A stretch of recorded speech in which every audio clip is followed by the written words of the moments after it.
Okay. Okay, and this will be a recorded meeting, so you should have a prompt on your screen I guess, informing you that this will be a recorded meeting. So go ahead and click that to continue the seminar.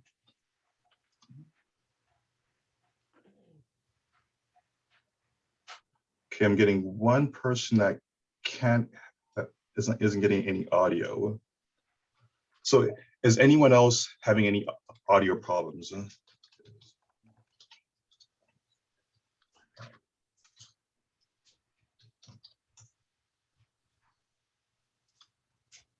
Okay, so right now, hopefully everyone should be able to hear me, and there should be a slide on the screen right now. I'm getting one person, maybe two, that's having some audio visual problems. So let me change that. So let me know if you're still having audio and visual problems, or if anyone else is having those problems. And if so, or anything, I would advise you to perhaps come out of the room and return to the room if you're having audio or visual problems. Okay, so with that said and everything, I don't want to hold up the rest of the class too long or anything. It appears that everyone else is able to see and hear me, so let's get started. My name is Oliver John Baptist. I'm a consultant here at the Apartment Association, and I may have spoken with many of you concerning your rental housing problems and issues. And furthermore, during this moratorium, I've been speaking quite often with a variety of landlords. So some of you may be familiar with me, some of you may not. The purpose of this seminar, before we dive into it, we have 3 seminars that divide up the time frame or the timeline of a tenancy. The first part of the tenancy, of course, being today's lecture, Leasing Tenancy. We'll be discussing some of the first forms that you'll use with a tenant, such as the application, the rent, and more or less introductory documentation and concerns. The second part of the seminar, which is a separate program, discusses from the rental contract on forward or anything. So this is only the first part of a tenancy, from receiving your applicant right up to the point of accepting the applicant. So this is part 1 of that seminar. Now, before I get into this or anything, I want to discuss a couple of things that's been going on concerning the moratorium. So I just want to get a couple of, not really off topic or anything, but I guess things that you all may find important. So as you know, over the past, more than 2 years or anything, California's been under an ongoing moratorium due to the COVID-19 pandemic. The state protection for tenants ended on March 31st. So again, the state of California's state protection for tenants, that is state protection for non-payment of rent, that ended on March 31st. So let's just kind of outline that.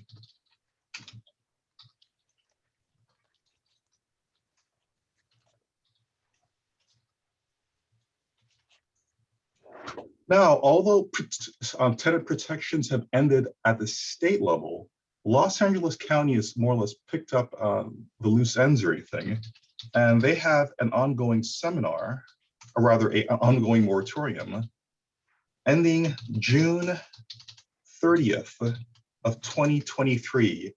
Yes, that is correct or anything. Los Angeles County's moratorium will be going on until June 30th of 2023. Now, the Los Angeles County moratorium is broken down into 3 segments, if you will. The first segment, which we are in the middle of right now, ends, I believe, on May 31st. That's phase 1.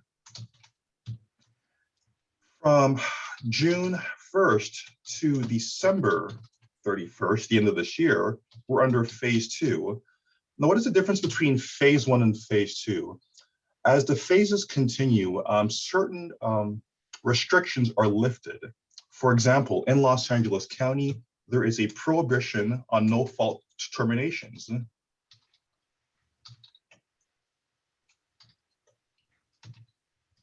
Now, what is a no-fault termination? That includes a 30 or 60-day notice,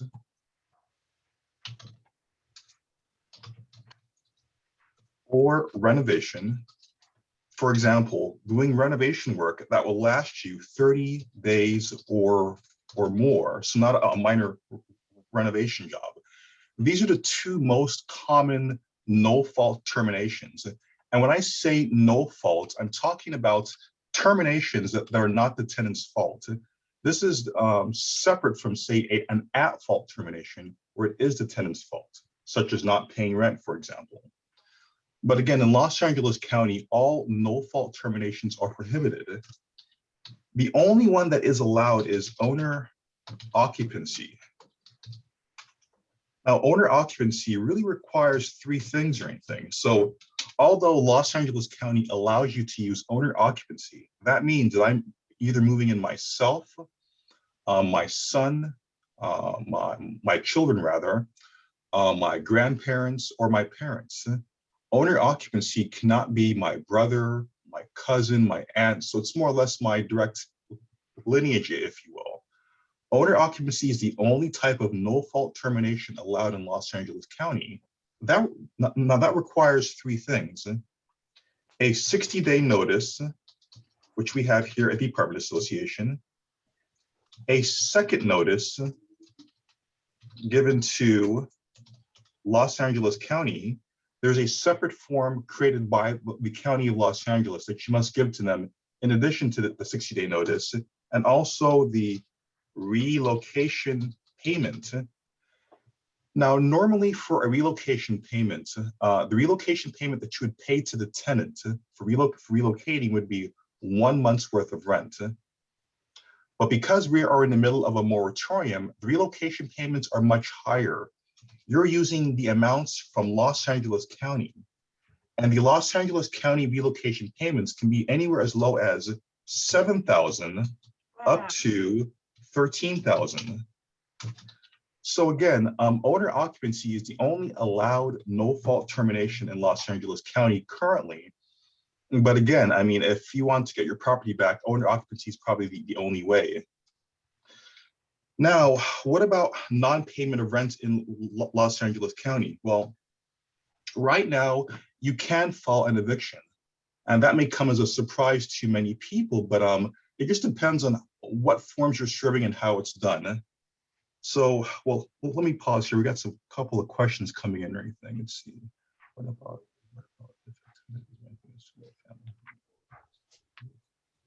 okay. Got a question. What if we have an owner that is selling a single family home? So let's take a bit of a side, selling single family home. Even that is covered, or rather subject, by the Los Angeles County moratorium. So even though I'm selling a single family home with a tenant, it does not mean that the tenant has to leave. For example, if I were buying that single family home, I will be buying the property and also getting the tenants and their contract.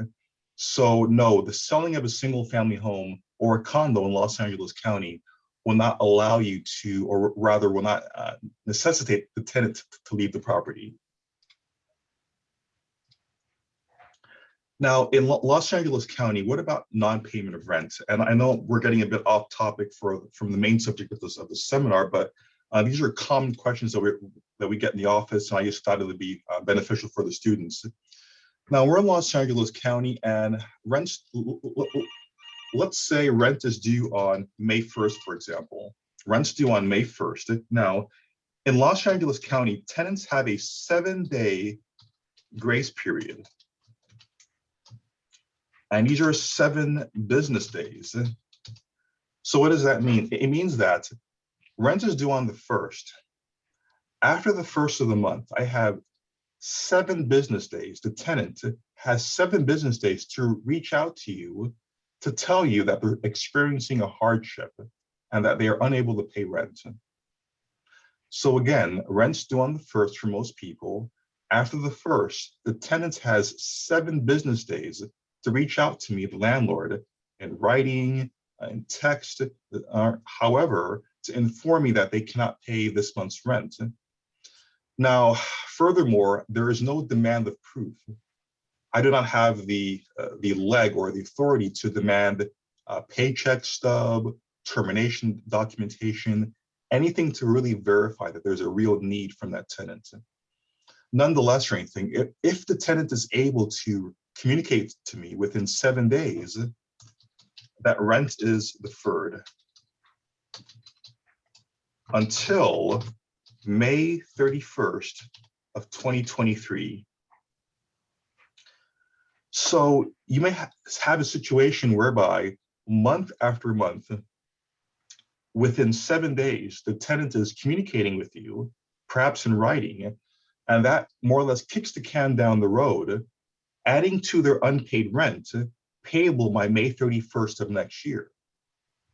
Furthermore, as many of you know, the rent relief programs ended on March 31st. So they are no longer accepting applications for the rent relief program. So whatever rents that the tenant does not pay, they have to pay it out of pocket by May 31st. On the other hand, if the tenant does not communicate with you in 7 days' time, then after those 7 days, serve a 3-day notice, just your standard 3-day notice to pay rent or quit. Now, the Apartment Association recently updated their pay rent or quit form. We also have a couple of other documents as well for non-payment of rent. But nonetheless, after those 7 days, then you serve your 3-day notice.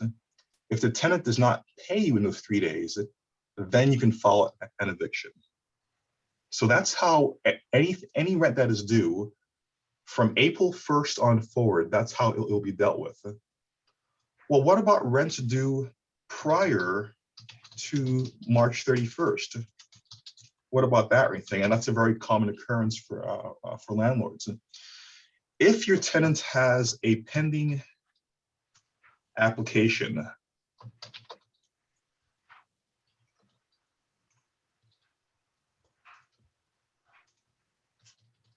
so if your tenant has a pending rent relief application, you must wait to see what is the outcome of that application, at least until June 30th. On the other hand, if there was never an application, or the application was rejected, you can file an eviction for non-payment of rent for rent due before March 31st right now. So at this point in time, if your tenant has rent that is due before March 31st and there is no rent relief application, or the rent relief application was rejected, you can then serve them a special notice to pay rent or quit, also 3 days. And if rent is not paid, furthermore, you can file the eviction. So as you see in Los Angeles County, you can file an eviction.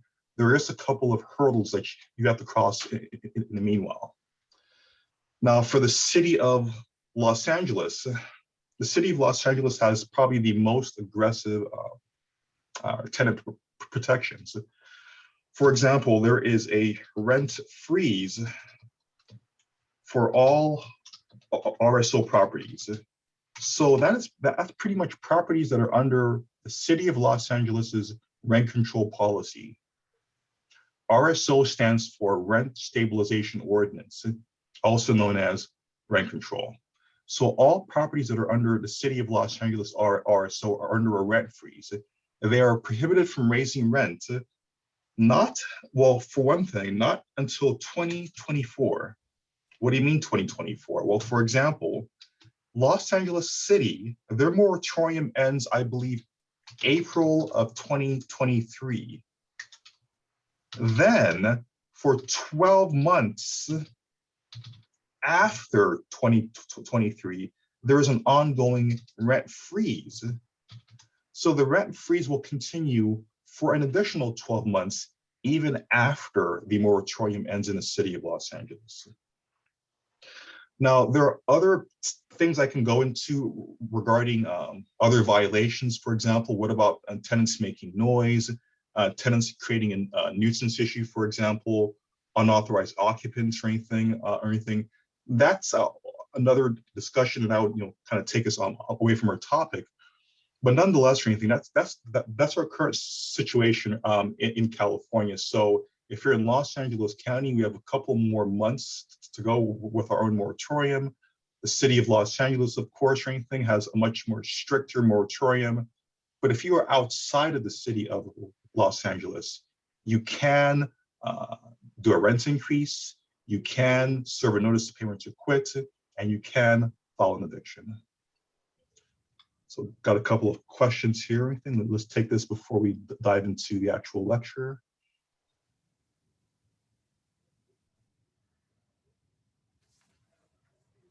Okay, so when I'm talking about the hardship after March 31st or anything, no.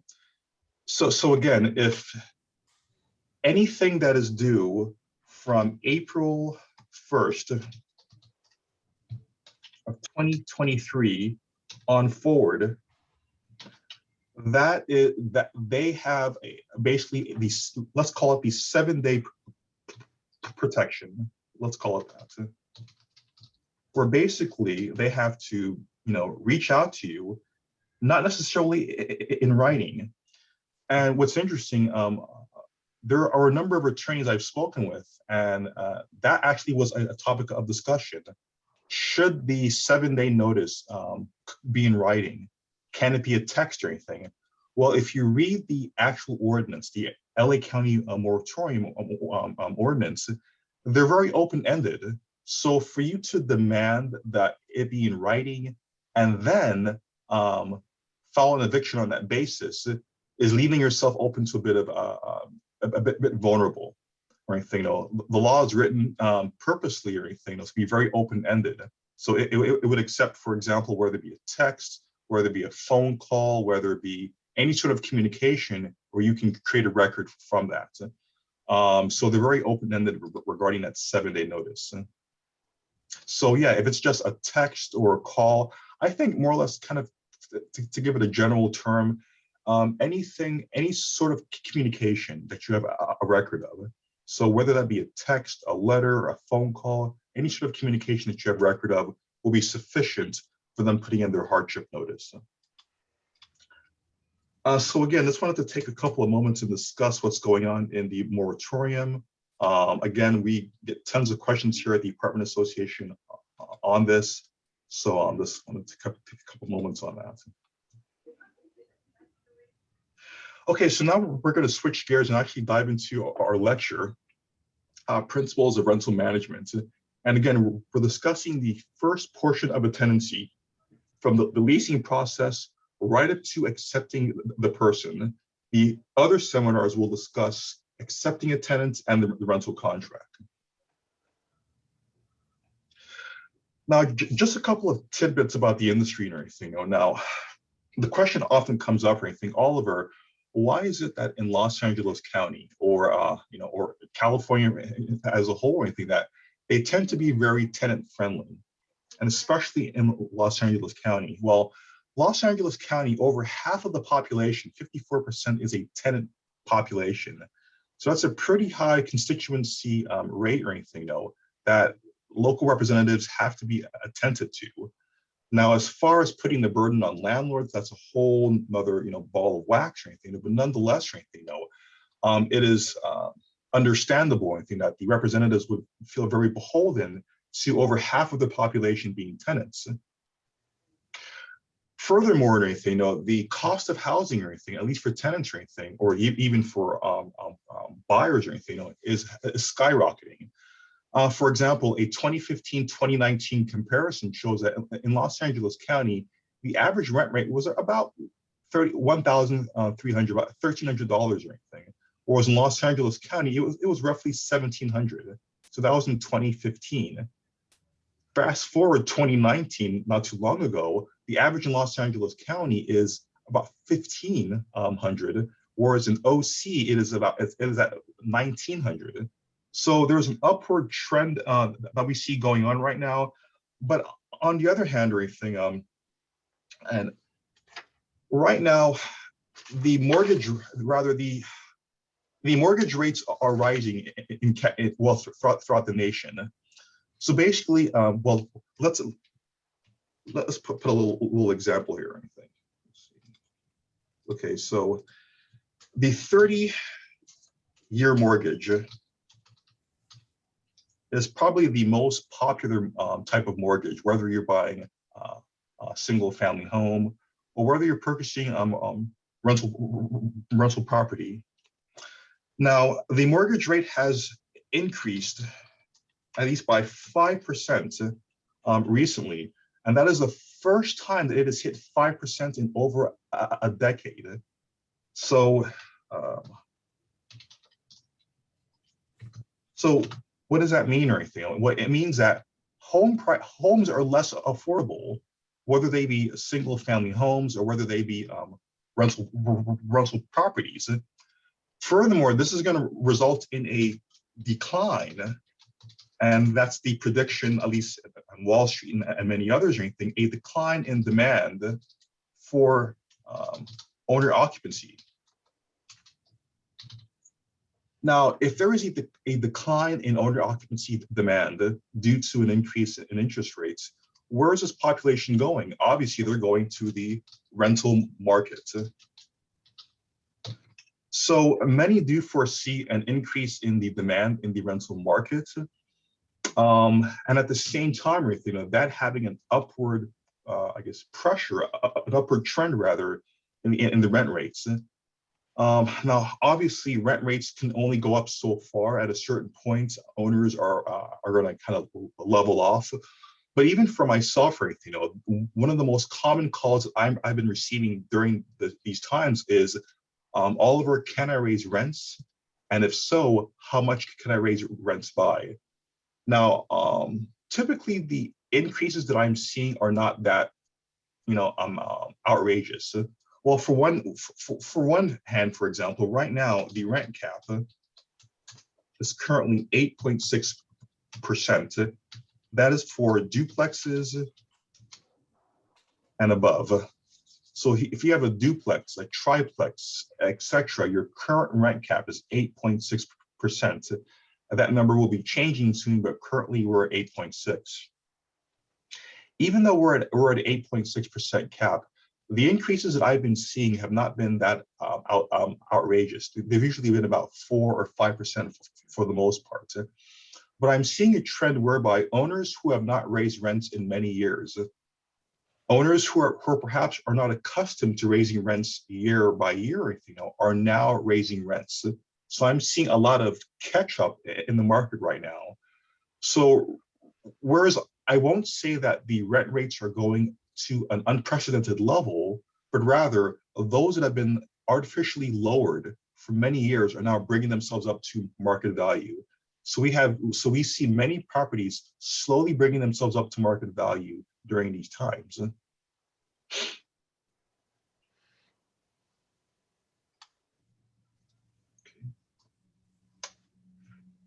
And again, what is the most common property that we're talking about? Well, we're talking about either one unit. So whether that be I'm renting a single family home or I'm renting a unit, or large multifamily properties. And again, we're talking about Los Angeles County here. But even in Los Angeles County or anything, the multifamily properties only represent 12% of the inventory of housing. So over half of the housing or anything in our county is just single family homes and studios. So more or less gives you kind of an idea of the composition of our market. So again, as I mentioned, we have rising mortgage rates. We have a decline in owner occupancy demand, which many predict, as well as myself, anything, an increase in rental housing demand for 2022 and even for 2023, most believe. Now, this seminar, although we delve into the apartment association forms, we delve into more or less the fundamentals and the basics of the form. What is the form about? How do you fill out the form? I also want to discuss the legislative and regulatory background. What are the laws and regulations surrounding that form, or undergirding that form? And also, what is the best way to use that particular form? Or rather, what is the best management practice for this particular form?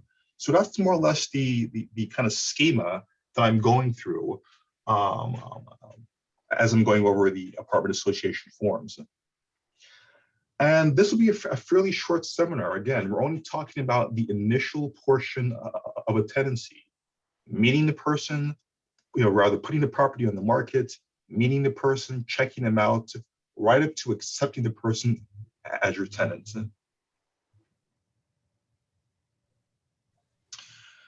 Now, a couple of things to discuss for anything. It's always good that when you have a variety of applicants coming to you, that you have a written screening policy. Your initial screening policy should be a very basic policy, and it should be things that I would know off the top of my head. For example, when I come to your property, I'm going to get an application to rent. I should also walk away with a couple of bullet points. For example, no UDs, FICO score of maybe 700 plus, income of 2 times the rent, for example. These are very basic things that I would know off the top of my head. But also, if I do not meet your criteria, I hopefully won't even bother coming back to return the application to rent. So this is more or less a pre-screening technique. And you can definitely give me a call and we can discuss putting together or formulating kind of a pre-screening process. But the key here is that you want to use bullet points of things that I would know off the top of my head. Things that I probably would not know would be my rent to income ratio, unless I run a credit check and I take your rent amount and do that calculation. So that's something that's probably less likely to be known. Now, once a person returns the application to you, there is the assumption that this person has at least met my minimal criteria. They have no evictions, for example. They meet my income criteria, et cetera, et cetera. The second tier of screening is a bit more detailed. This is where I'm running a credit check, for example, where I'm measuring their debt to income ratio, where I'm calling landlords, where I'm asking for additional documentation. So the second tier of screening is a bit more detailed. Again, you can give me a call and we can discuss certain criteria that you may want to add to your screening criteria. But again, I mean, it will vary depending on the property that you have. Now, a couple of points or things to point out or anything else. Group or individual, fair housing, and screening. Okay, so a couple of things to point out in terms of screening criteria. One would be group or individual criteria. When you're screening applicants, you want to kind of figure out for yourself, am I screening them as a group or as an individual? Meaning that the group as a whole must meet my criteria.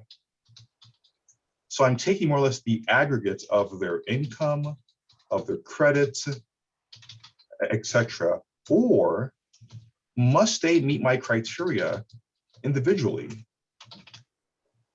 Whatever you choose is your choice.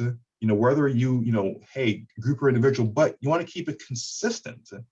Here's where people get into problems. They say, for example, these are college students, for example. The college students, I want you to individually meet my criteria. On the other hand, for a married couple, you look at them as a group. This is a fair housing violation for marital status and familial status.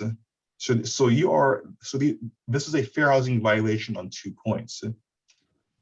I get it. Understandably, a married couple is more likely to stay together.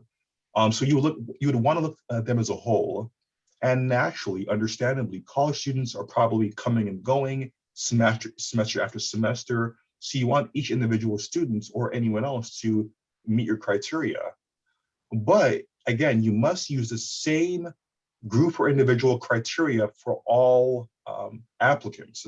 So if it is my criteria that the entire group must meet my criteria, I must apply that same thing to the college students. Or if my criteria is that each applicant rather,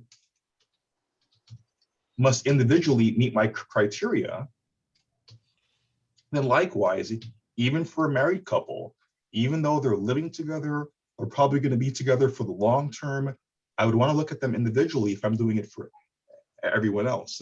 So again, be mindful as to, am I looking at individuals as a group or as an individual? Another issue is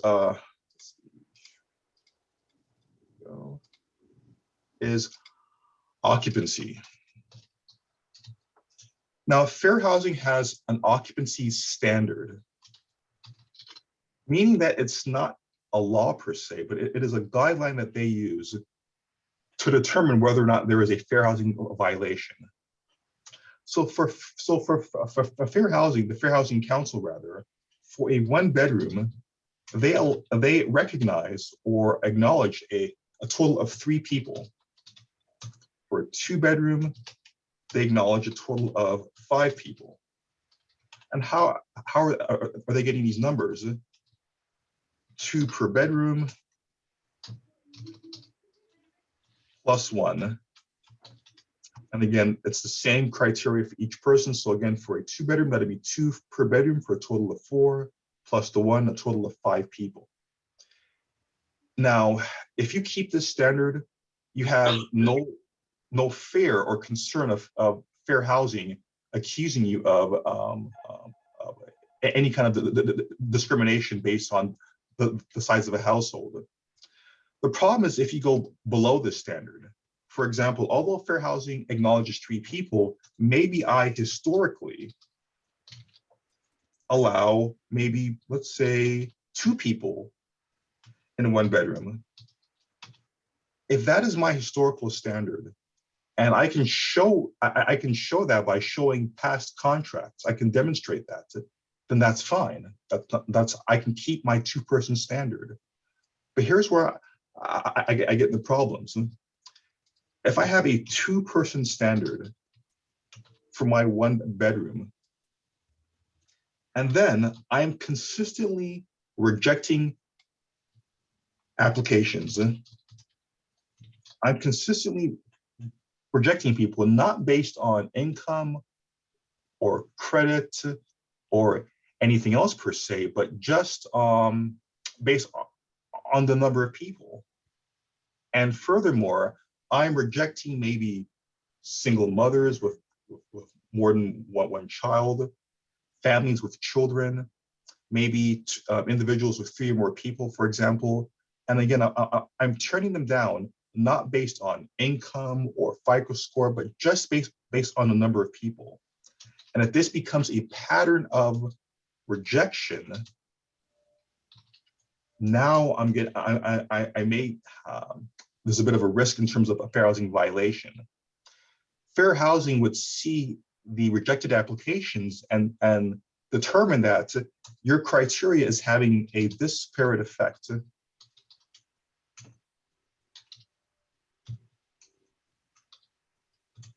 A disparate effect on certain households. Rather, certain households are being singled out and rejected based on your 2-person criteria, and you have a pattern of doing that or anything. That's where the problem comes in. So yes, you can keep your historical 2-person standard long term. That's not a problem. But be mindful of, am I getting into a pattern of rejection, not for a legitimate reason, but simply because of the number of people? That's a bit of a cautionary note. And another thing that, and we'll get into this a bit later or anything, is you want to check the applications in the order that you receive them. So maybe I have, for example, 5 applications. I'm going to check the first person out first, second person out second, and so forth. But just because I check you out first or second it doesn't mean that you're going to be accepted. Person number 4, for example, may meet my criteria, and I'm going to go with them. And we'll discuss a bit more how do you respond to that rejection later on in the lecture.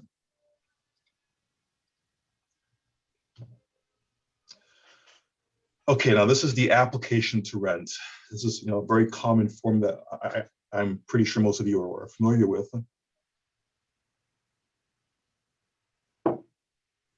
At the very top of the form, of course, you'll see the property address.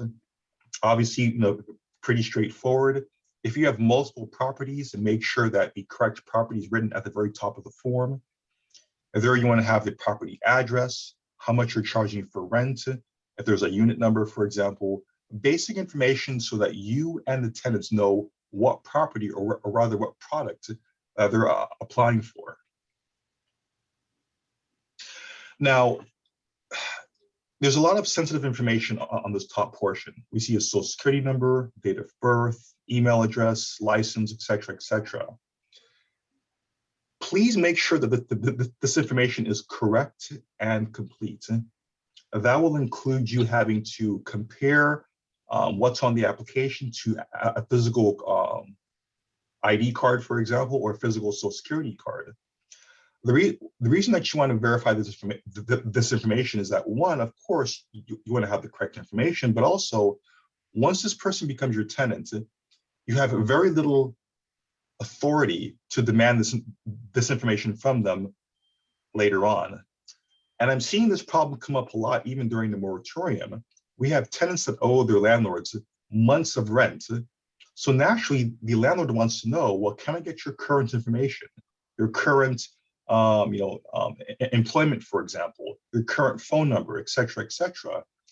Unfortunately, the landlord does not have the authority, even in the middle of a moratorium where they're owed money, to demand this personal information.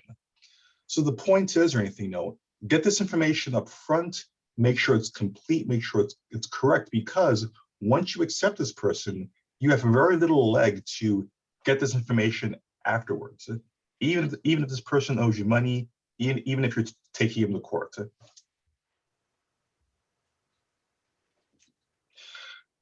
Now, these are additional occupants. Of course, these are the individuals that will be living with the tenant. If these individuals are over 18 or 18 and older, rather, they should also have their own application to rent. And also, it's good to meet with these individuals prior to them moving in. Even if you never have a sit down with your tenants, it's good to at least one time meet each individual, even the minors or anything, to know who will be staying at the property. Now, we touched on a little bit of fair housing issues or anything, and just to touch back on that again, fair housing has what's called protected classes. Protected classes are basically personal characteristics shared by a group of people. Now, that goes beyond just, say, race, color, or national origin, but this can include, for example, citizenship, immigration status, their primary language, for example, or source of income.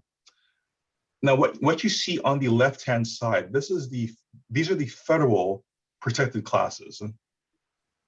On the right-hand side, these are California's protected classes. So California, of course, has added a few more protected classes or anything to that list. So when you're marketing your property, for example, when you're talking to your tenants, and again, this is worthy of a seminar of its own or anything, please be mindful of these protected classes. And we have a question coming in. Let's take a moment or anything.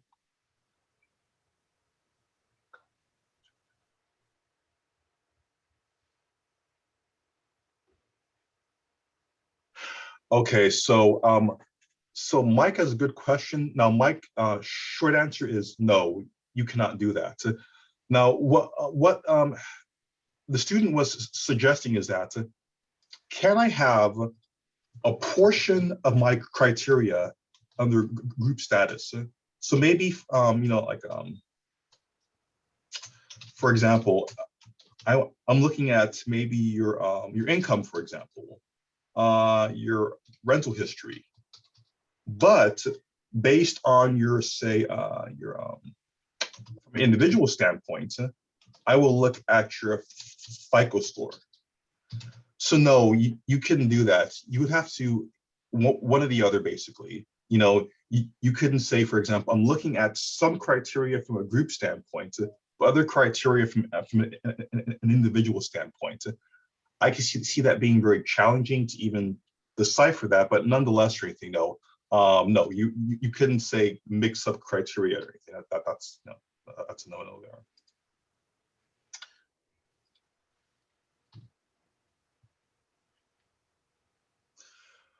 Okay, so some other things to keep in mind or anything. Now, in terms of rental history, you may want to consider how much rental history should my applicant have, or rather, how much am I requiring? Some landlords, for example, say, I want my tenants to at least have 1 year or more of rental history. Now, obviously, for a first-time renter, a student, for example, a younger renter, this would probably exclude them. At the same time, landlords say, I want a tenant that is not moving around a lot. So I want a tenancy of at least 3 or more years. That's also a fair criteria. But nonetheless, or anything, though, when you're looking at rental criteria, you probably want to focus on the current address, because if you're going to call that prior landlord, the current address, that landlord has fresh information. They may be willing to talk to you at that point in time. The previous landlord is also a good source as well. Let me take that back. Their dealings with your tenant has long been completed, so they would also be more inclined to speak to you as well. But nonetheless, you want to reach out to their past landlords or anything, and delve into how were they as a tenant during those 2 or 3 years, and we're going to talk more about that. Now, this is a landlord verification form. This is we are currently working on a draft here at the Apartment Association. So this is more or less a generic version of a landlord verification form. This is a form that I would give to a past landlord to more or less inquire, how is my applicant, your past tenant, how are they as a renter? Now, on the right-hand side, you see a list of questions that you may ask a landlord. And I personally have a bit of contention with these questions. I believe these questions are a bit open-ended. In some ways, they're subjective, and they could put the landlord perhaps on guard if you're asking them these questions. So here's how I would rephrase these questions or anything, whether in speaking to a landlord or in writing. For example, can you confirm that the applicant rented from you? That's pretty straightforward. They have an application to rent and a contract. Did the applicants pay its rent on time, or rather, did you ever serve a notice to pay rent or quit? And if so, how many times? Did the applicants reasonably take care of the property? Was the unit clean and in good order when the applicant left? Those are pretty, it can be a bit vague and be a bit general. What's clean or bad for one person may not be as bad for another person, with the exception of the extreme. I would rather say, did you have any maintenance requests while living there as a tenant? Was this necessary maintenance or maintenance that was caused by the tenant's misuse? Notice that with each question, I'm bringing it back to something that is either numerical or documented. Things that are either numerical or documented. These are things that if a landlord is being called to question, for example, they would feel comfortable demonstrating, their experience with the applicant. Furthermore, and this is a stretch or anything, but if there's maybe any sort of legal action, the applicant believes that they were maligned and misrepresented, the documentation shows very clearly that no, the entire conversation focused solely upon this tangible evidence. So again, that's the contention I have with these questions. It's a bit subjective, and it doesn't really tie down the exact intent of the landlord. Would you read to the applicants again? I think that's probably the best question. You know, it's either a yes or no question, and it says a lot or anything in just that one response. Was the applicant a good communicator, or rather, how did you communicate with the applicant? Was it in writing? Was it in text? And did you have a hard time either getting a response from the applicant, or rather them understanding your communication? A very common problem or anything during this moratorium. Did the applicant keep the utilities on while the utilities on and paid in full at all times? That's a covenant and our contract. Did anyone else live in the unit? Unauthorized occupants? Did the applicants give proper notice before vacating? So these last few questions or anything, though, they're things that they should have a tangible record, things that you should be able to hang your hat on. And furthermore, if you're going to reject an applicant, it's based on tangible evidence. So again, if you're on the other end, for example, and you are receiving a phone call from an applicant, from another landlord, you can demand that, hey, I want your request to be put in writing, as you see here with the land verification form. But if you choose to have a conversation over the phone with another landlord, please steer your conversation to things that are numerical and documented. Also, we may not know whether that landlord that you're speaking with is a fair housing investigator. As you know, fair housing, they send out what's called testers. And these testers pretend to be individuals in the rental housing industry, and they may catch you up or anything on some of these guidelines. So again, just make sure that if you're going to respond on a tenant, that it's tied down to just things that are either that are either numerical or that there's just documentation behind it.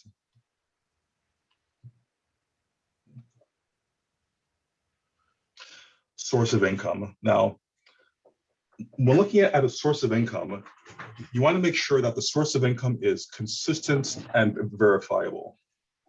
So obviously, this could be a person working a 9 to 5, a person receiving unemployment benefits, for example, disability or retirement. Now, something that you may not know is that Section 8, the Section 8 voucher is also considered a source of income.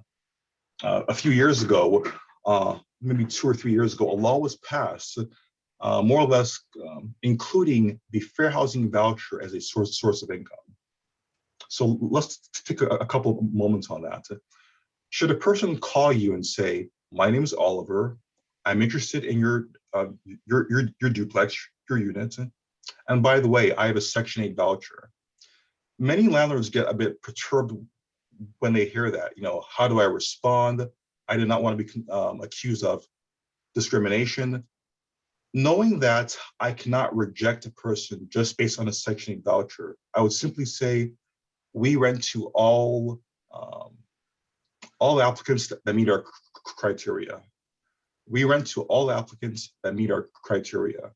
And I would repeat that response, because for one, we don't know whether or not we're going to even accept the person with the Section 8 voucher.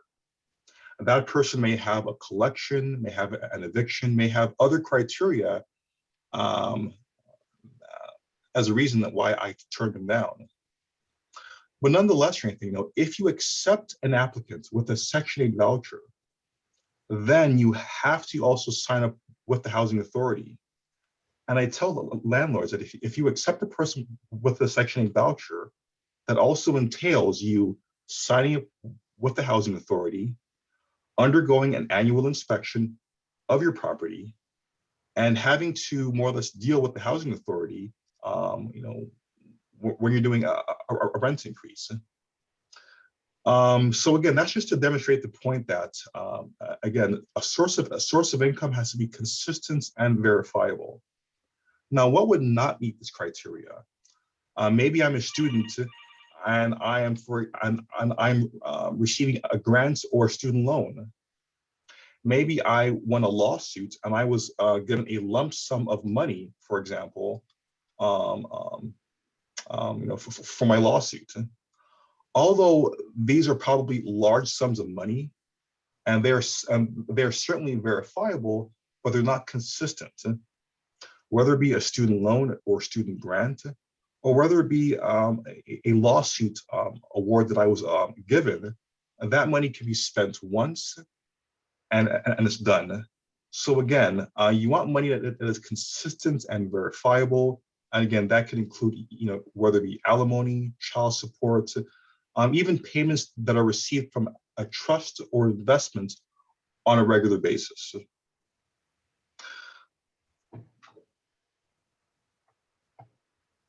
We have a question here. Let's take this one here.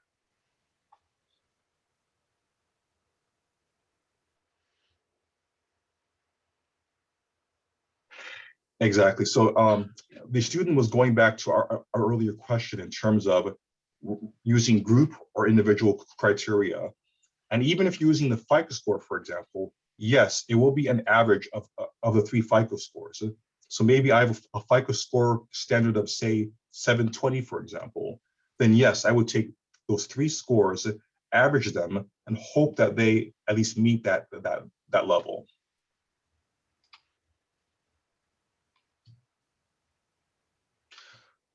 Okay, the employment verification. So now the employment verification form, this is a form that is used not with a landlord, but rather with an employer.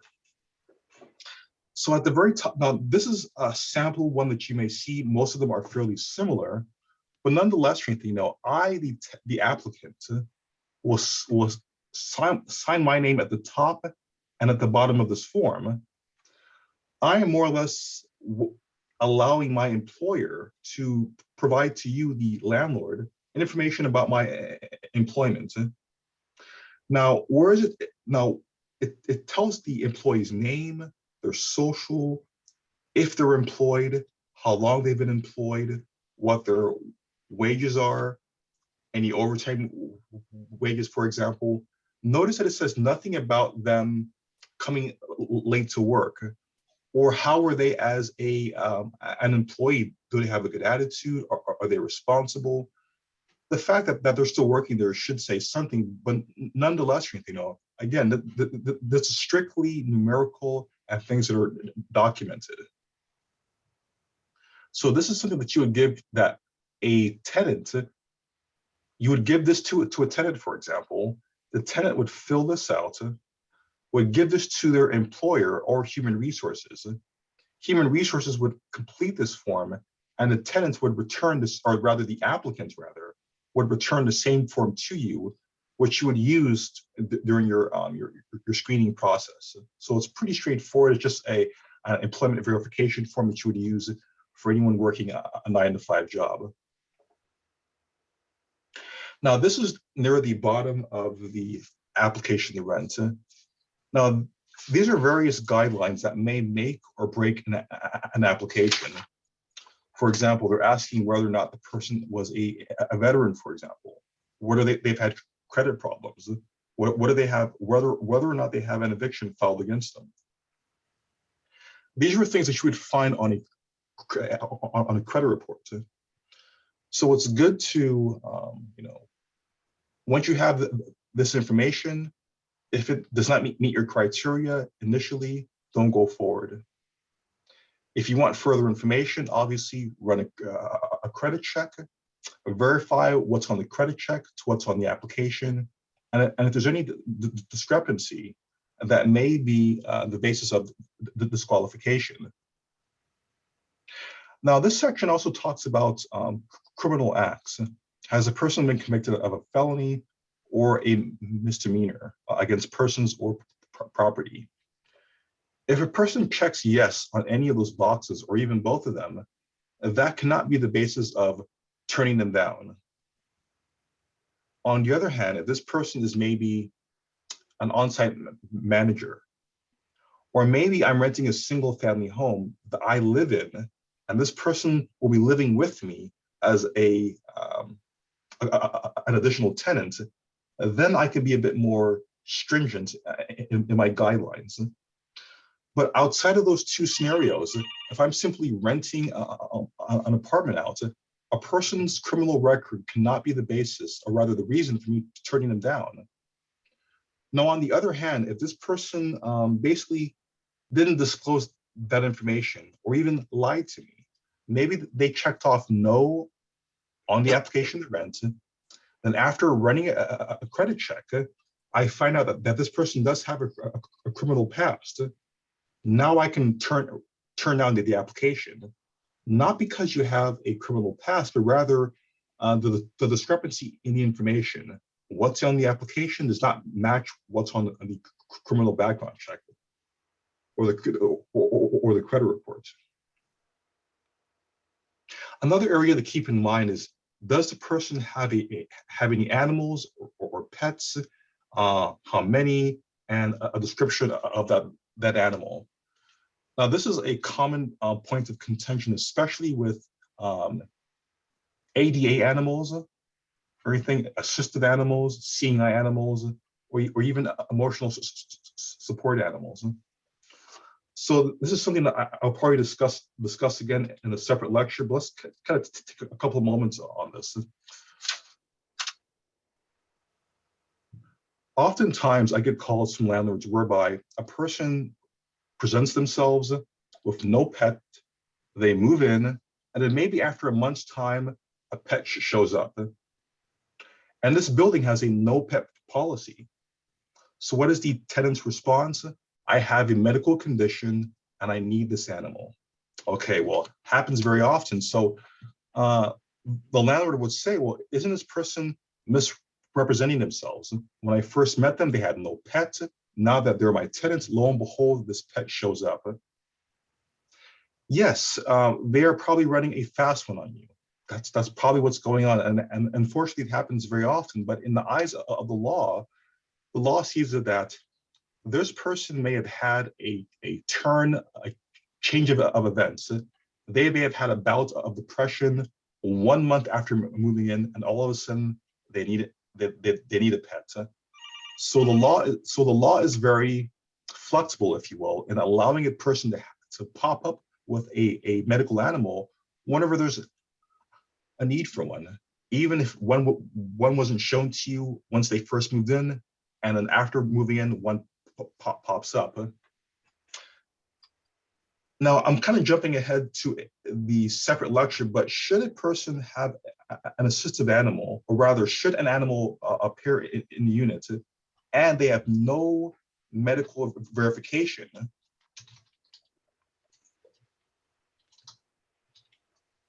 And then you want to do a couple of things. Give them at least 30 days to obtain verification. There's a form that we have here at the Apartment Association. It's Form 96. This form, or rather F96, is the medical verification form. So hopefully within those 30 days, they would take that form to their doctor, have this form completed and returned to you. But after those 30 days, if they cannot return the form, now it is a clear violation of your no pet policy. And then you'll give them a notice to perform, or at least some chance to get rid of the animal. So again, I just wanted to take a couple of moments on that. That's a very common occurrence, unfortunately. People representing themselves as having no pets, and then a pet showing up shortly afterwards. So that seems to have triggered a couple of questions. Let's see what we have here.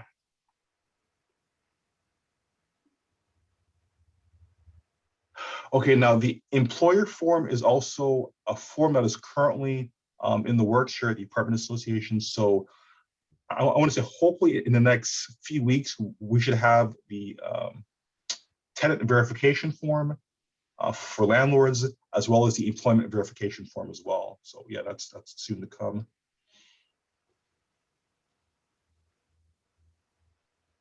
Exactly. So one of the students asked if a person did not disclose them having a criminal past on the application, but when you run a criminal check on them, you find one, you can turn them down, not for them having a criminal past, but because they didn't disclose it to you. They tried to hide the fact that they have a criminal past, and you discovered it when you ran a criminal background check. And even if a person is a sex offender, they're on the Megan's list, not even that can be a reason to reject their application.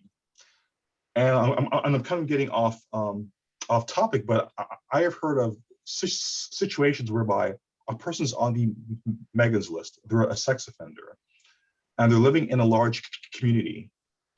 And the other neighbors eventually find out that this person is on the Megan's list. And some of these individuals, of course, have children, so they're very concerned. And I've seen management companies try to buy that person out. I will give you 1 month's worth of rent and your entire security deposit if you just leave. And in many cases, that person who's on the Megan's list does not leave. So it shows you just how strong the protections are for even a person on the Megan's list. I'll give you another question. So if a tenant has an animal, or let me back up, if you have a no pet policy at your building and the tenants cannot provide a doctor's note of them needing the animal, now it is a clear violation of your no pet policy. So one result would be giving them, letting them know that, hey, you are currently in violation of my no pet policy. Maybe you failed to give me documentation after I gave you a chance to get that verification. With that said, I'm now giving you maybe a week's time to find a new home for the animal. That week's time is just me working with you. After that week passes, I then have to give you your first notice to perform. It's a clear violation. You now have 3 days to perform. Now, just kind of a side note and everything, though, normally that would be a violation, but in Los Angeles County, unauthorized pets are allowed, or rather not allowed, but there is a bit of leniency for that. So in Los Angeles County, at least until December 31st, if a tenant has an unauthorized pet, you cannot file an eviction against them for the unauthorized pet, not until January of 2023. So just to kind of put that out there.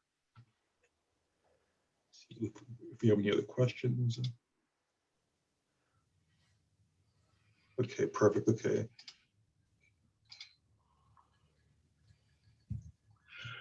Okay, so the whole point of this section is to, for comparison purposes, to compare what the person checks off here to what's on the credit report or to your personal criteria.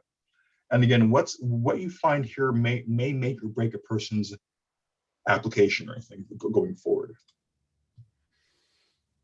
Okay.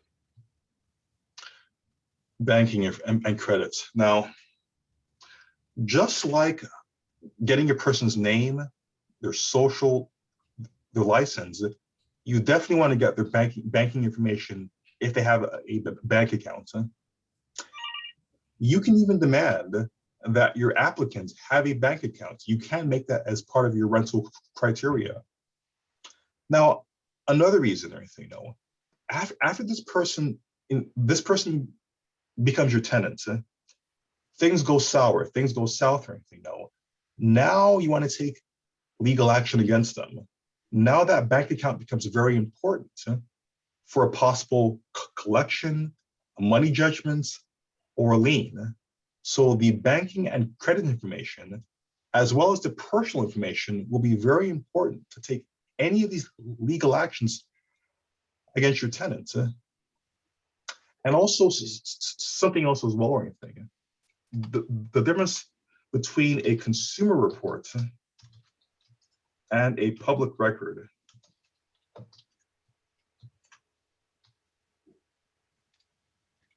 Okay, now a consumer report has primarily financial and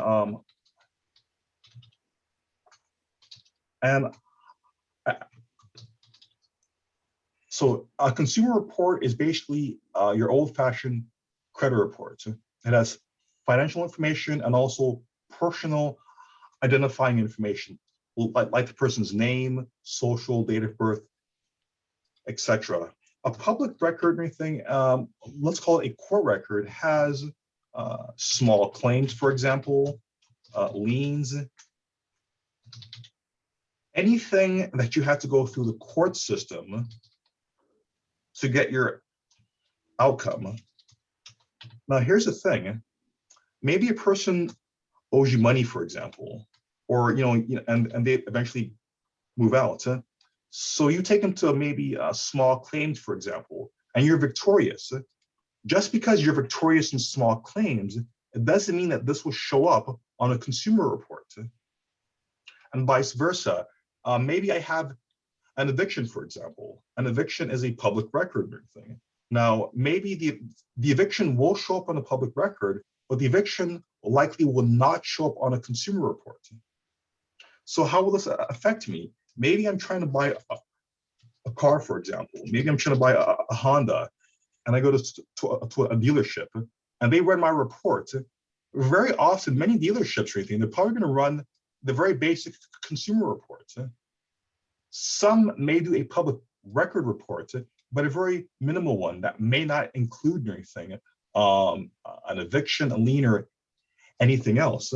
So the point is that, if you are victorious in court or anything, you may also want to pursue a collection, because a collection will then put this in both categories. It's a public record as well as a consumer record, for example. Or maybe I get a money judgment, for example. I get a money judgment and I'm taking out a lien, or rather a garnishment against this person's bank account and their income. So in that case, that would show up on a consumer report. So a consumer report is more of a financial report, whereas this is more or less as a court report.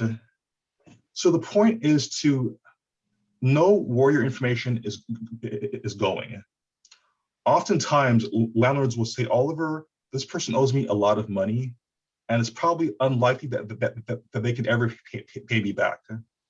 But I want to at least have something on their record. So then I'll even go further and say, do you want this to go on their consumer record, their public record, or both? The collection is probably the more common one, because more people are going to run a consumer report, lesser so for a public record, unless it's a special need, for example. So that's kind of just some little points about that. And we get some additional questions on top of that.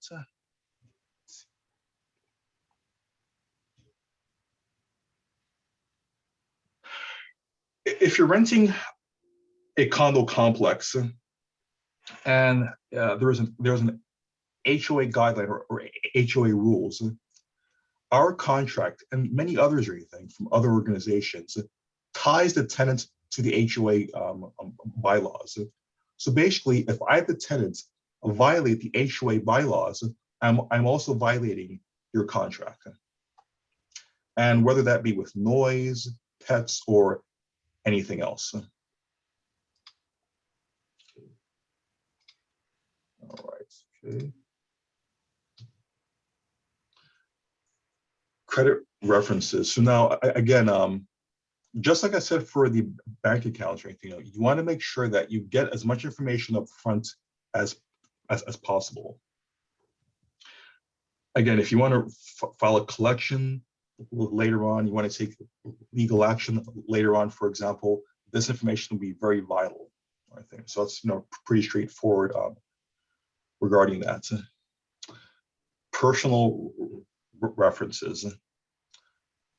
Now, these references will be important on two occasions or anything. And actually, let me go to a separate screen. So my personal references. This is important really for two cases that I've seen, either the abandonment of unit or a death in unit. Now, in either case or anything, you have really two concerns or anything to deal with. One of them, of course, is dealing with the contract, especially if it's a lease, for example, and the security deposit. So if there's a death in unit, for example, or the unit has been abandoned, and you're reaching out to whomever to find out, is the tenant coming or going, what's going on, or can you contact them for me, pass on a message for me, for example, that I, the landlord, am inquiring whether they are still living here.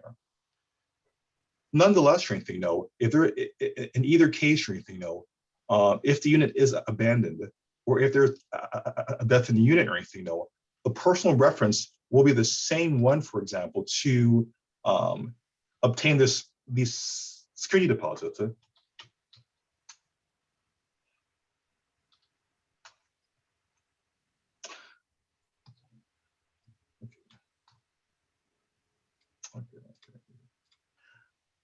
Also, another benefit of this section is for the parking regulations. Only the vehicles listed on this application, that should be the only vehicles allowed or permitted to park in your assigned parking. People often ask me, Oliver, can I have a tenant's vehicle towed away? Not necessarily. Their guest, yes, but not necessarily the tenant. So how was that dealt with, in the case of towing, for example? If it is well, let's back up. You want to have three things as your foundation. Signage. This can be no parking or tenants parking only, for example. You want to have that in the contract. So you want to have assigned parking, for example. And you want to have more or less a notice for non-tenants. So here's how this works or anything. If I'm a tenant, for example, and I'm parking illegally, for example, my vehicle but the Wi-Fi is slow over there. My thing will not necessarily be. Oh, I'm getting some feedback or anything. Here we go. Okay, just getting some feedback or anything from one of the students or anything. Okay, so I'm a tenant. I'm parking illegally. I will receive a notice to perform. My vehicle will not necessarily be towed away unless it is obstructing maybe a garage, for example. Or maybe a tenant cannot either park in their space or exit from their parking space, for example. In that case, my vehicle can be towed. I think that is an emergency situation. On the other hand, for a non-tenant,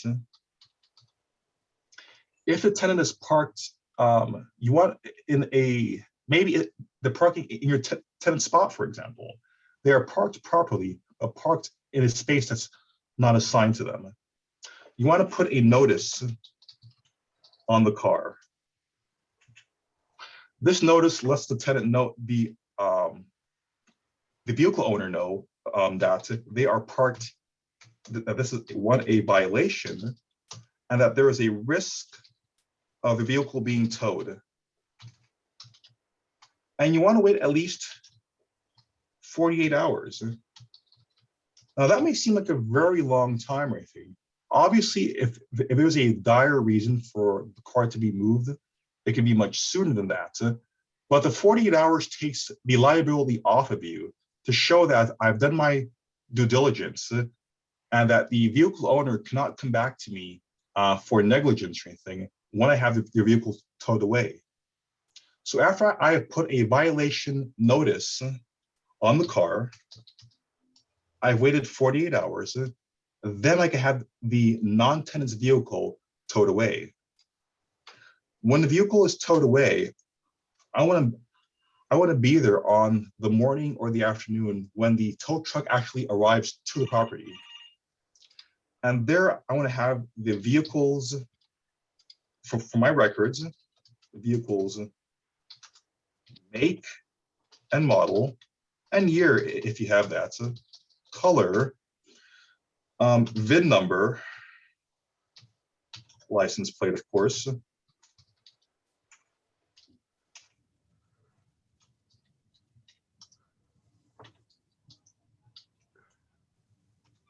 and of course, the reason for them being towed.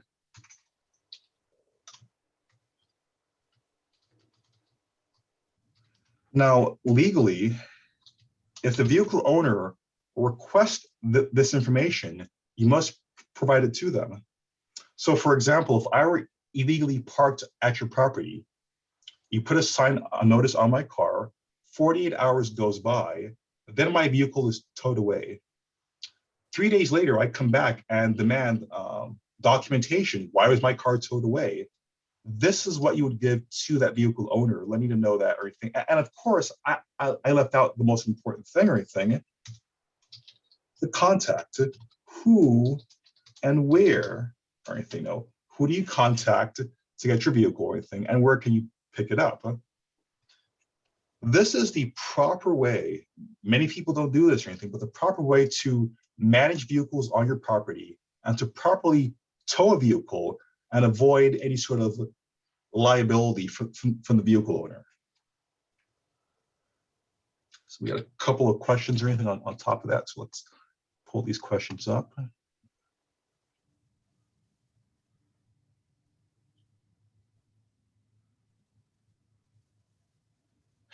Okay, so the question is or anything, an applicant turned in an application to rent, but they left certain portions of the application blank. So they left portions of the application to rent blank, but they included a letter or a note stating that if they are approved, then they will submit the missing information. No, I mean, it is your choice if you want to work with them, but by the book and by the practices of most people that I see, that would result in a disqualification. Now you can, as I've seen, highlight the sections that are missing, give it back to them and give them a chance to resubmit the application. But nonetheless, you have no obligation to work with them with an application that is missing certain portions. Another question.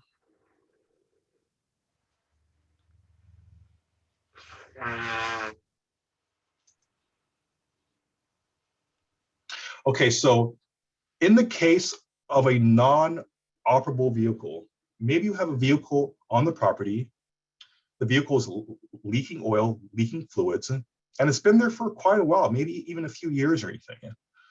For one, I would say, wow, why has it been there for so many years? Because that is a clear violation on so many grounds. It's not registered, it's not, it's not insured, and it's not operable. I would first give the tenant an opportunity to move the vehicle, maybe 30 days, just to be, very reasonable. And I say 30 days because I want to show the courts that I gave this person reasonable enough time to resolve the matter. It was documented and it was a clear violation. That's why I'm being so generous, quote unquote, with 30 days. 30 days goes by, the vehicle is still there, and then I give them a notice to perform. So I wouldn't be able to tow the vehicle in that case, but it could lead to the termination of their agreement. And we have a couple more questions coming up. And this is a recorded lecture, so people have a copy of this? Okay, perfect. Okay, all right. Okay, so let's continue. Okay, so we discussed on this slide parking regulations and the importance of getting the vehicles that will be parked there, so you can more or less kind of police or manage or anything the vehicles that are parked there, and the emergency contacts and personal references, those being very important for the abandonment of the property, whether it be a death or the person simply leaving the property. And this will be the same, probably the same individuals that will take the property off of your hands, the tenant's personal property, as well as receive their security deposits.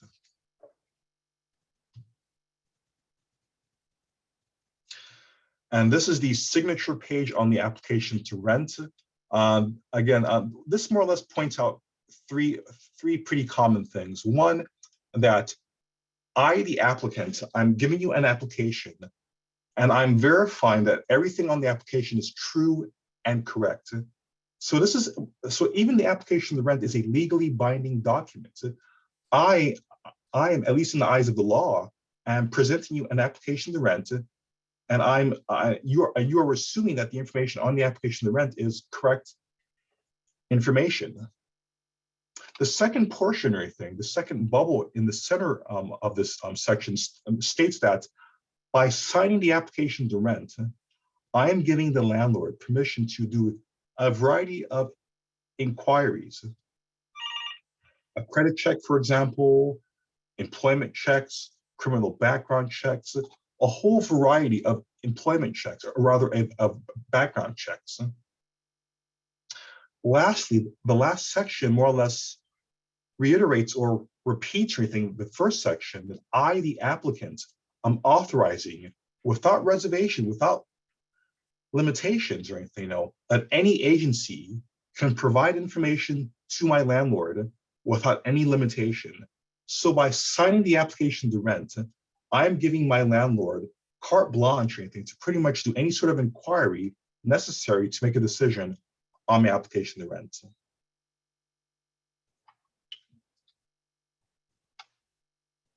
All right.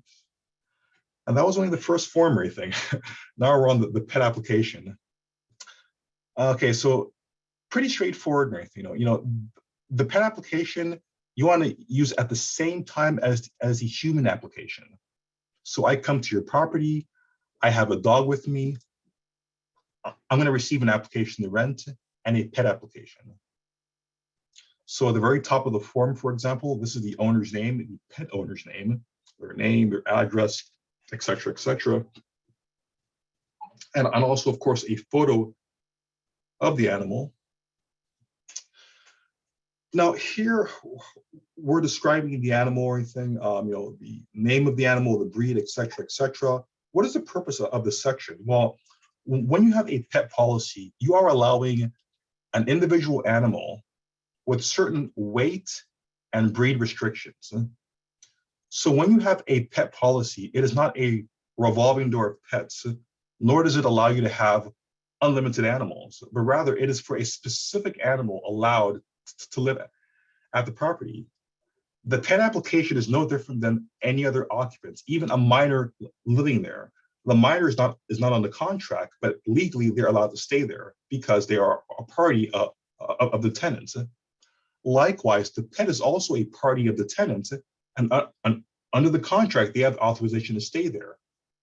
But once that pet runs away or dies, for example, it doesn't assume that I can get a replacement or anything. Now, realistically, very often, landlords will probably be very lenient and they will allow you to get a replacement pet or anything. But I just want to demonstrate the limitations or anything of a pet policy at someone's property.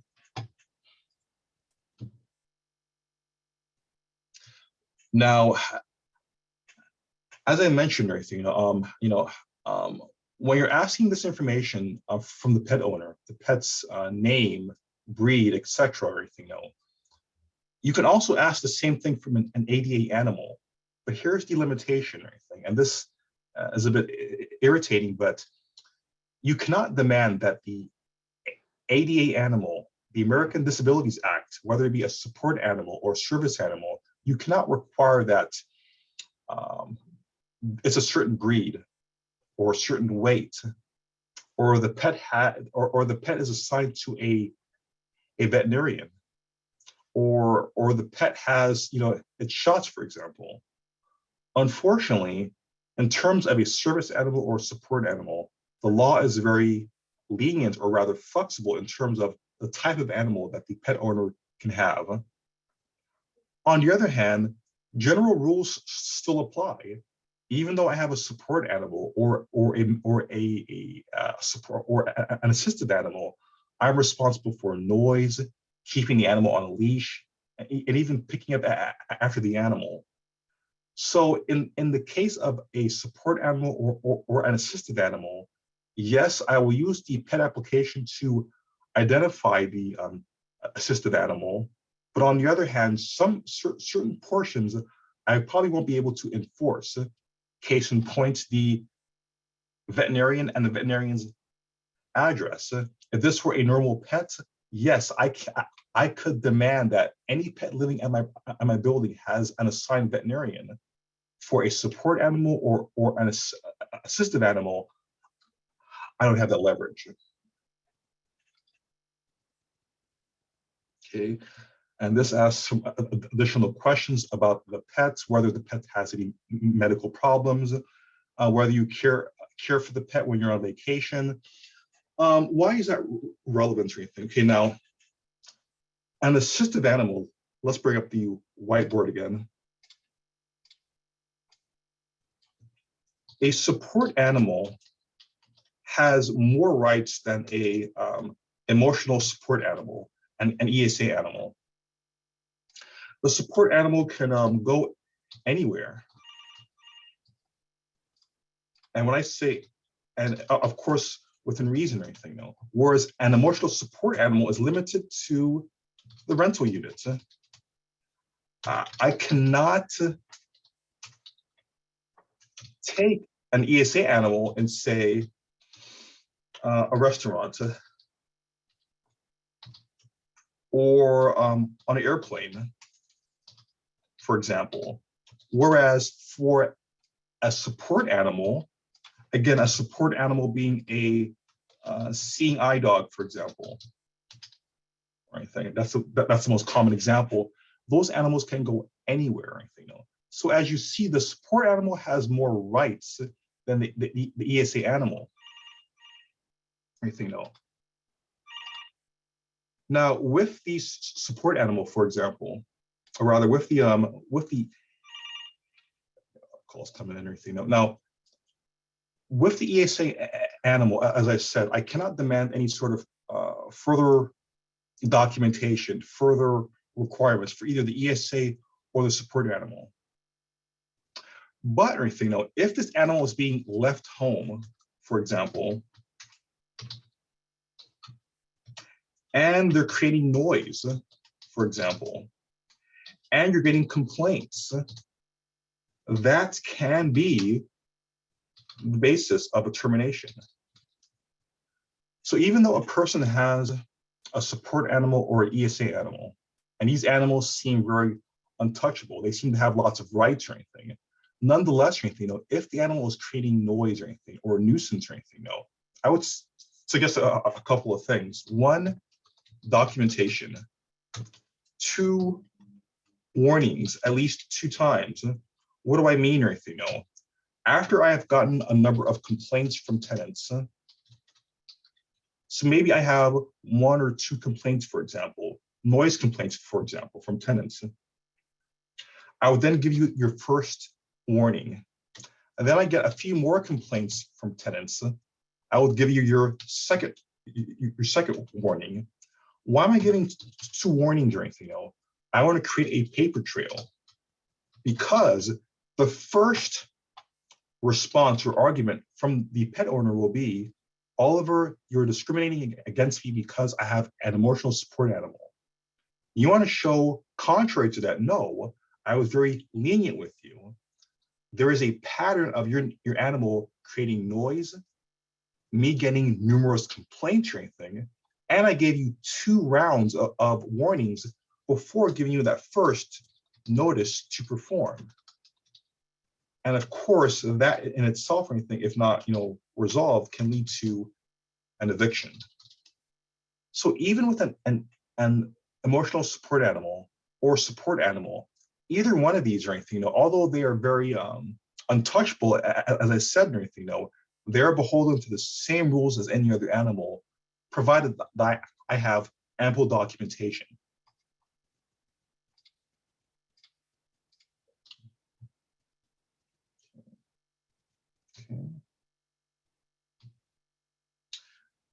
Okay, so this is a pretty straightforward form or anything. This is more or less a receipt for the application screening fee. So on this, of course, I would have the name of the applicant at the very top of the form or anything, who I'm, the person wanting to rent my property, the property address listed below, of course, and more or less, or anything, how did I use the money that was given to me by the applicant or anything. Now, this slide is actually incorrect or anything. For example, on the first section of this excerpt, it says payments, amount paid by applicants.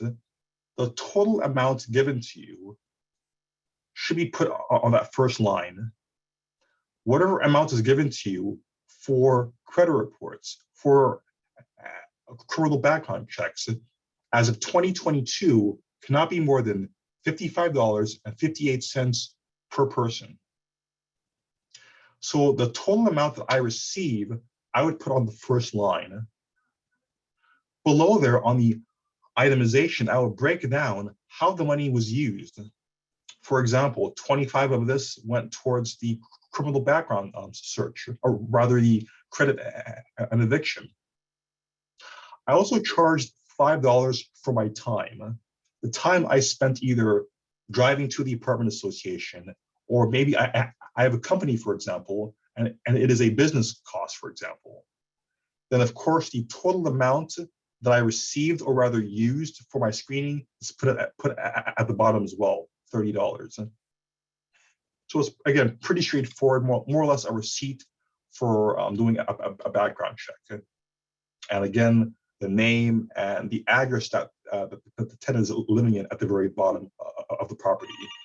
And again, I just want to make that clear that this is the tenant's current address, where they're living right now, whereas at the very top of the form, this is the address that they want to rent from. So this is the landlord's property, the rental property at the very top of the form, versus the tenant's personal current address at the very bottom of the form.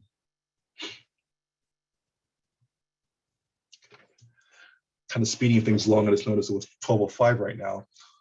Notice of adverse action.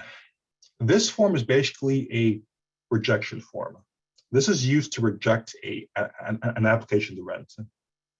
So of course, at the very top of the form, I would have the tenant's name, also the property address. Now, this form is divided into 3 sections, the section A, B, and C. If I'm going to turn down an application, disqualify an application based on a credit report or an eviction check or a criminal background check, I will check box A and any service that I used to make my decision. So in this example, I ran a credit report and an eviction check and a criminal background check. Based on the information from these sources, I turned down the applicant, Dennis Ritchie. Notice how it doesn't tell them exactly why they were turned down. That is for them to discover by calling these companies or writing to them, hence the address and phone numbers provided on his documents.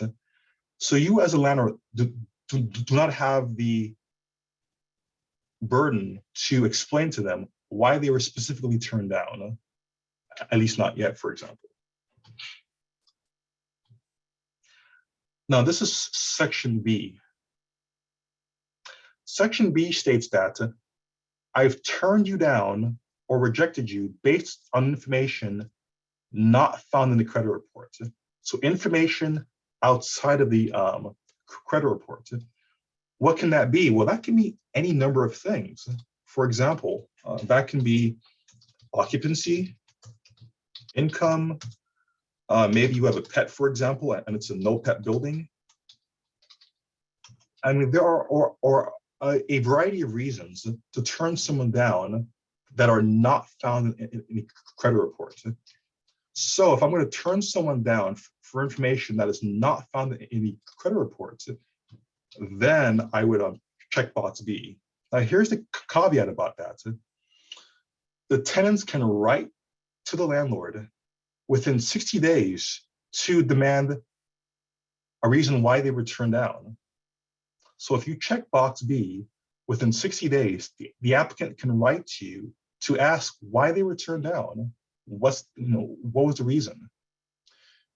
You're not obligated to give a very in-depth, detailed back and forth with them. It suffices to say, for example, you did not meet my income criteria, and this is a no pet building, for example. Very simple and straightforward. You need not go into, this is my criteria, and you didn't measure up because you were 4 points off. None of that raw detail, simply that, what was the bullet point that I was rejected on or turned down upon? Again, that is if they write back to you. If the applicant does not write to you within 60 days time, then case closed. And of course, box C or anything, this is for a person that is on the fence. This person does not meet my criteria, whether it be for their income, whether it be for their credit report, or even both, but for a higher security deposit, not to exceed 2 times the rent. Again, your security deposit cannot be no more than 2 times the rent. So maybe for a higher deposit, for example, or maybe for a co-signer, I will then accept this person. So C is more or less a person being on the fence or anything, and you want to be consistent as to who you extend that benefit to. For example, you may say, for example, a person that has good income, but maybe their FICO score is lower than I would like or anything. That is a person I would extend a compromise to, either a cosigner or higher deposit. So whatever your criteria is, you want to be consistent in who you grant it to. You don't want to pick and choose who you work with and who you do not work with, of course. The offer the rent. The offer the rent is used to accept a person who you've checked them out, they meet your criteria, you've accepted them as your tenant, but for whatever reason, they are not ready to move in. Or maybe the property is not ready to receive them. Maybe you're doing work on the property, for example. But for whatever reason, we're not going to sign the contract as of yet.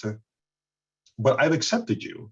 So this offer the rent says, I've accepted this tenant or anything. Let us more or less create a pre-agreement. So for example, at the very top of the form, I'm going to outline what is our agreement or anything. So on this date, I received $1,000 from Oliver, who's the applicant, and Oliver wants to rent the apartments located at 333 West Broadway, Suite 101. Second paragraph, what is the agreement that Oliver is signing up for? Well, Oliver is signing up for rent in advance of $1,200 per month, payable on the first day of each month, tenancy to begin on the first day of March 2022. So this tells the applicant what the rental policy will be and when the tenancy first begins. Now, the money that you receive from the applicant, you're going to itemize on this bottom section. For example, if I received $1,000 from you, or whatever I receive from you, that money can go towards running a credit report, for example, or the security deposit, or even first month's rent. whatever I receive from you from an offer of the rent can go towards any of the amounts or even the full amount.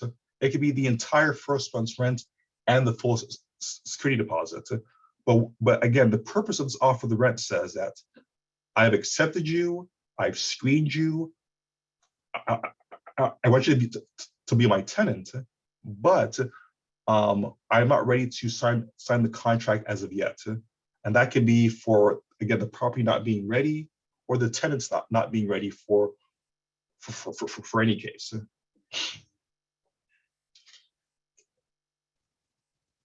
Now, here are the penalties for the offer of the rent. For example, let me just kind of go forward with that. Let's bring up a separate screen.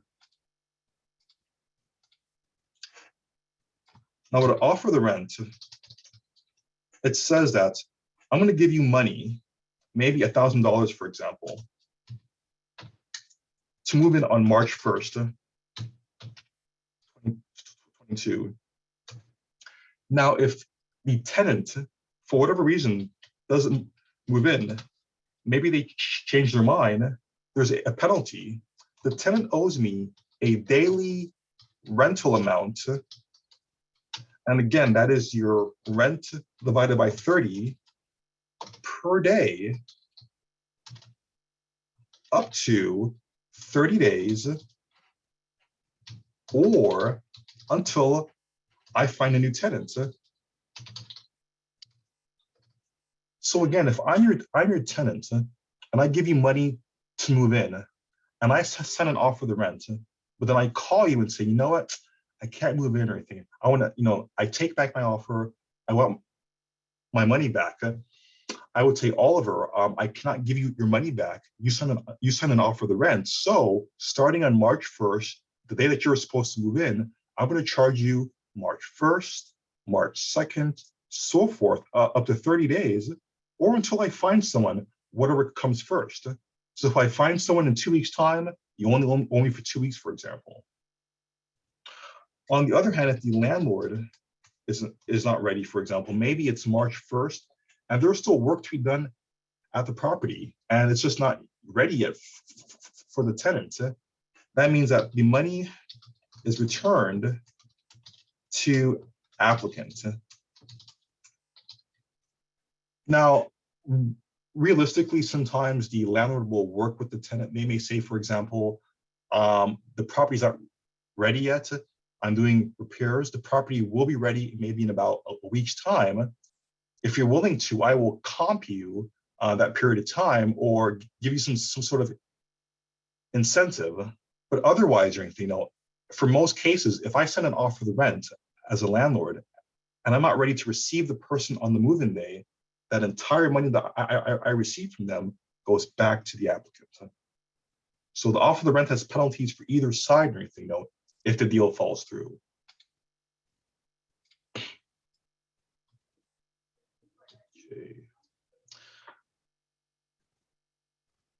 The guarantor agreement is a rental contract, a rental agreement for a co-signer. And this is more or less jumping ahead. This is something that should be properly discussed in the second lecture. But nonetheless, if you have a co-signer, the first thing that they should sign is the application of the rent. So yes, your co-signer will have an application of the rent. You'll check them out like any other tenant. You want to make sure that, of course, they have a higher standard of criteria than the tenant, because, of course, they're co-signers. So they should have, for example, maybe a higher income. The rental history should be superior to the tenant. But nonetheless, when you accept the co-signer and the tenant will go on a rental contract, a rental agreement. The co-signer, on the other hand, will go on a co-signer's agreement or a guarantor agreement. So the guarantor agreement should be the last thing that is filled out after accepting a tenant. Now, this states, for example, that as a guarantor or co-signer, I can be legally responsible or anything, or financially responsible for unpaid rent, damages to the unit, even an eviction. So even though I don't live at the property, my name can be implicated in an eviction if it goes forward. Furthermore, if there is a notice served to my tenant, maybe a notice to pay rent or quit, for example, I will also receive a notice as well. So serve your tenant a notice, but give a second copy to the guarantor. You're not serving the guarantor, you're just keeping him in the loop of things by giving him a copy of any notice, notice to perform or notice to pay rent or quit.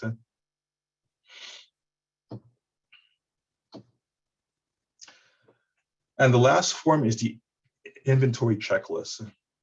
The inventory checklist, of course, should be done before and after the tenant moves in.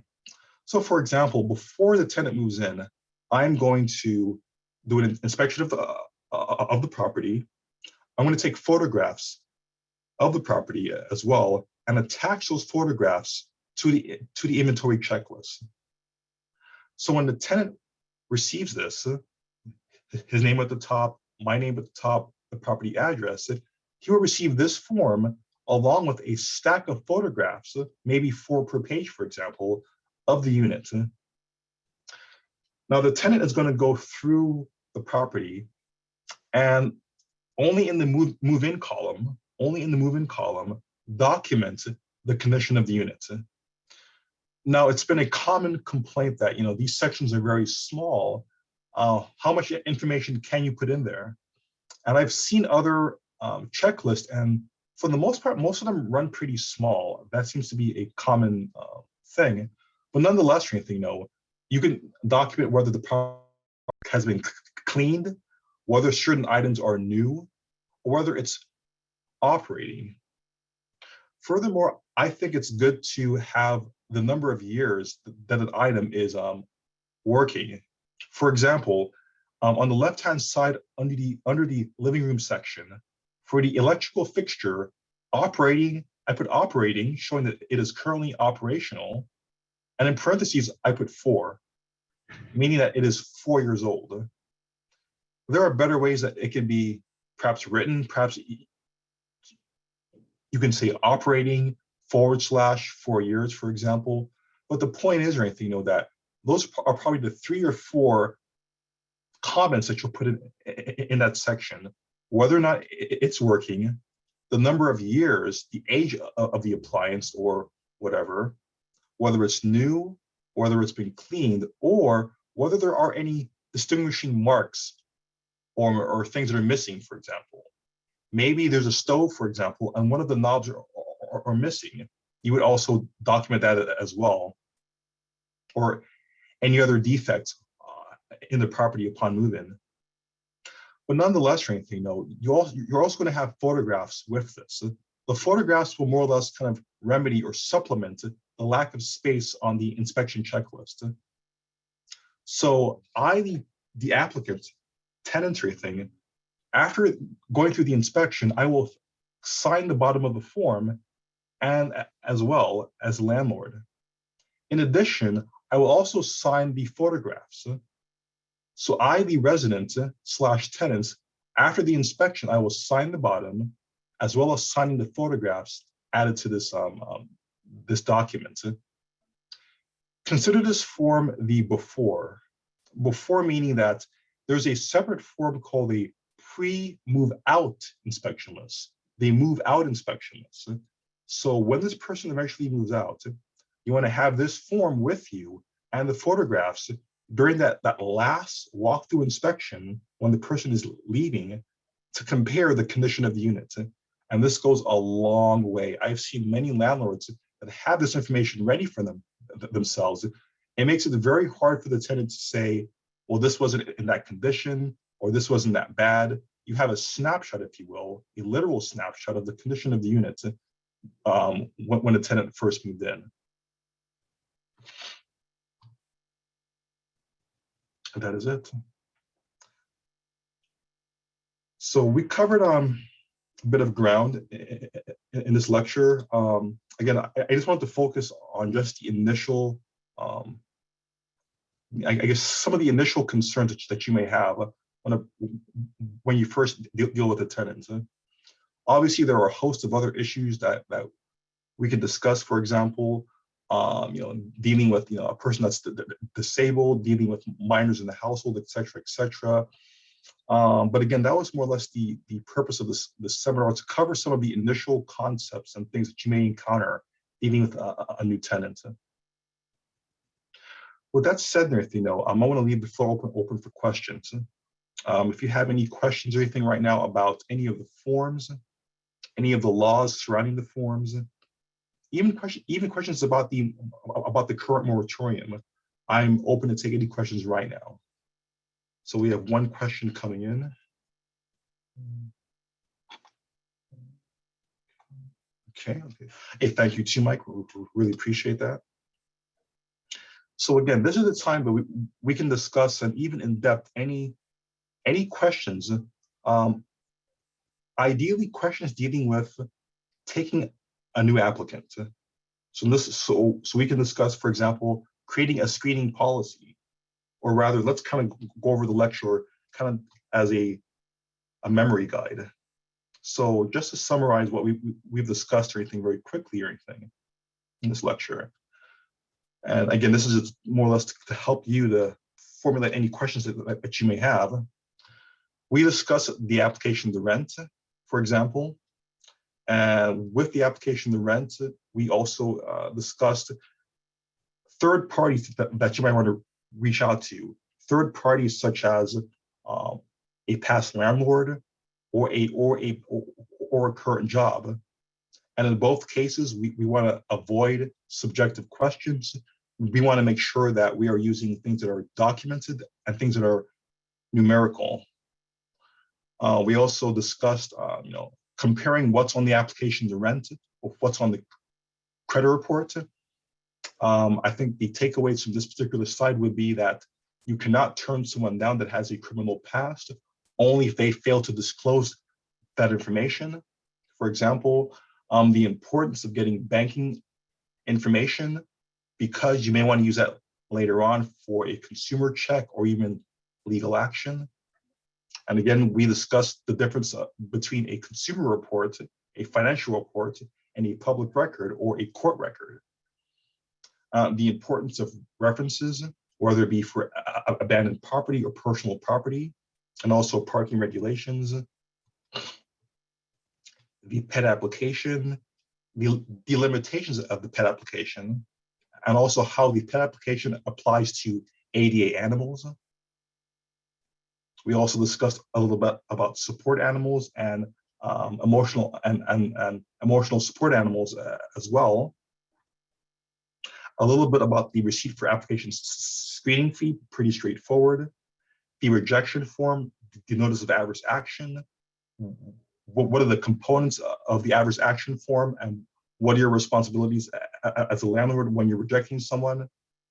The offer the rent, accepting someone's offer that cannot move in right away, what the penalties are for that if you fail to satisfy that offer the rent, the guarantor agreement for the co-signer when you accept them, of course, and lastly, the inventory checklist that you want to include photographs along with the inventory checklist when you're doing an inspection. So that's more or less kind of a summary to see if there are any questions that might come up.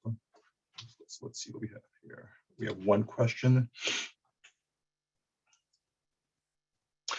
Okay, so a question came up. What if my tenant is using my apartment for an Airbnb? And that is no different than an unauthorized occupant.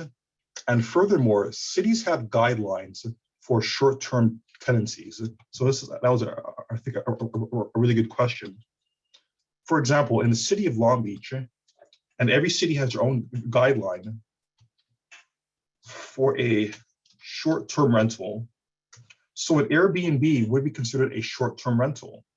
In the city of Long Beach, for example, they only allow 1,000 per year, 1,000 properties to do short-term rentals. And of course, they must sign up with the city, and there's a fee for that. So if a tenant has an Airbnb One, it is a breach of contract for that it being an unauthorized occupant, but also they're in violation of the city's short-term rental guidelines, which is also a breach of your contract. So more or less a double violation, a violation with the city of Long Beach or any other city, and a violation of the contract. Both of them enough to file an eviction if necessary. Okay, so are there any other questions or anything? Again, questions about any of the forms we discussed, questions about the topics that I brought up, even the laws surrounding these topics, or questions about the current moratorium that we're experiencing.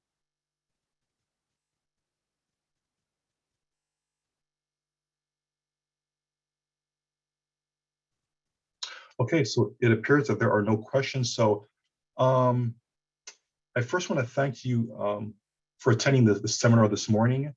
I didn't want to bombard you with so much information as I have in past lectures, more or less keeping it light this morning. This lecture is recorded, so there is a copy of that you can obtain.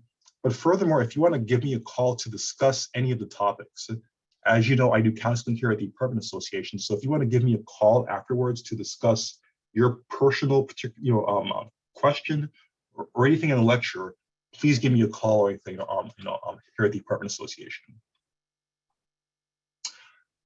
Okay, great. So I'm going to be ending this in about a few seconds or anything. So again, I want to thank everyone for attending this morning. Give me a call, today even if you want to talk to me about any questions. With that stated and everything, you all have a great day, have a blessed week or anything, and we'll hope to talk to you soon. Appreciate it.